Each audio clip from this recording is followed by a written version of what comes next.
Olá pessoal, tudo bem? É o KWG, indo para mais um vídeo para vocês. E pois é pessoal, hoje a gente vai mergulhar em um dos manuscritos mais misteriosos de toda a história, Codex Gigas, né? É um livro mas tão impressionante que ficou bem mais conhecido por um outro nome, né? A Bíblia do Diabo. A primeira coisa que chama a atenção nesse livro é o tamanho dele. Não é só um livro grande, ele é simplesmente o maior manuscrito medieval que existe até hoje. Mas olha só, não é nem o tamanho que mais captura a imaginação das pessoas, é a lenda. Quase inacreditável, né? De como ele teria sido criado, tudo em uma noite só. Isso nos leva à pergunta que vem intrigando todo mundo há séculos. Será que essa obra gigantesca foi mesmo criada com a ajudinha do próprio diabo? É isso que vamos investigar. Bom, a primeira parada da nossa jornada aqui é justamente essa lenda sensacional que deu ao livro um apelido tão famoso, né? E no centro de toda essa lenda está essa imagem, né, aqui. Uma ilustração do diabo que ocupa uma página inteira, né? Ela é bem intimidadora, né? E o mais interessante é que ela fica de frente para uma imagem da cidade celestial, assim, criando aquele contraste bem forte entre o bem e o mal, né? E foi essa imagem que acabou servindo de faísca para uma das lendas mais duradouras de toda a Idade Média. A lenda toda gira em torno de um monge, um tal de Herman, né? Dizem que ele cometeu um pecado gravíssimo e foi condenado a ser emparedado vivo. No desespero, ele faz uma promessa que é impossível, né? Escrever o maior livro do mundo em uma noite só. Quando a meia-noite se aproxima e ele mal começou, ele faz uma oração, mas não para Deus. Ele reza para um anjo caído. O diabo aparece e o acordo é selado. A alma do monge em troca da conclusão do livro. E na manhã seguinte, a obra-prima está lá, prontinha, né? Mas vamos deixar a lenda um pouco de lado agora e vamos olhar para a realidade do manuscrito. E, de certa forma, é tão impressionante quanto o próprio mito.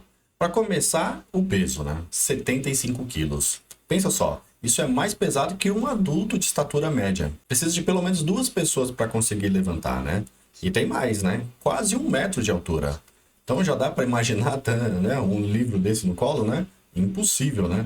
São 620 páginas de pergaminho, tudo isso preso entre capas de madeira bem pesadas, né? E para fazer todas essas páginas, foi necessário um coro de mais ou menos 160 animais. Então, para a época, né, era uma escala de produção quase industrial, né? Mas é aqui que a realidade e a lenda batem de frente. A caligrafia é mas tão uniforme do começo ao fim, que a maioria dos especialistas concordam, né? Foi tudo obra de uma única pessoa. Um trabalho que, claro, não levou apenas uma noite, mas sim uma vida inteira de dedicação. Talvez mais de 20 anos. Agora vamos dar uma olhada no conteúdo, né? É aqui que a gente entende o porquê o nome Bíblia do Diabo não conta nem de longe a história do livro, né? A verdade é que a Bíblia é só uma parte do que tem lá dentro. Esse livro era, na prática, uma biblioteca inteira em um só volume. Um verdadeiro resumo de todo o conhecimento da Idade Média, né? Ele tem a Bíblia Latina completa, né? Histórias do Império Romano, a principal enciclopédia da época, né? Textos de medicina, uma crônica da região da Boêmia.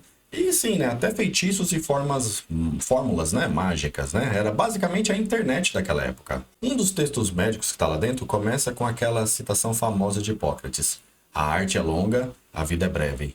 É uma ironia fascinante, né? Porque a frase parece ecoar perfeitamente a lenda do monge que trocou a alma por mais tempo para terminar sua grande obra. Mas o Codex Gigas, ele não é só um livro, né? Ele é um sobrevivente, né? Com uma história de vida quase tão incrível quanto a da sua criação.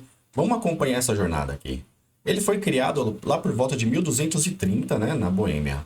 Depois foi penhorado, resgatado, comprado por um imperador que era obcecado por ocultismo, saqueado, né?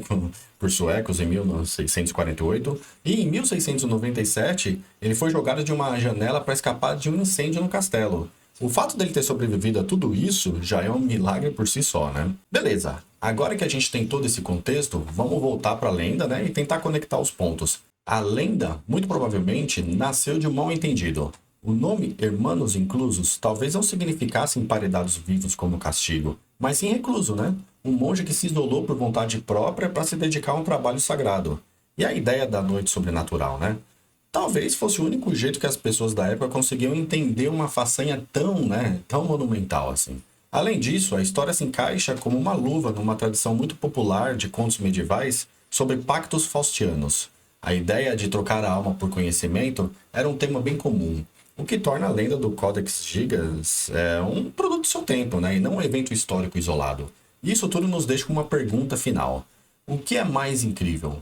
A lenda de um pacto com o diabo, uma realidade, né, de um ser humano dedicando mais de 20 anos da sua vida para criar essa obra-prima.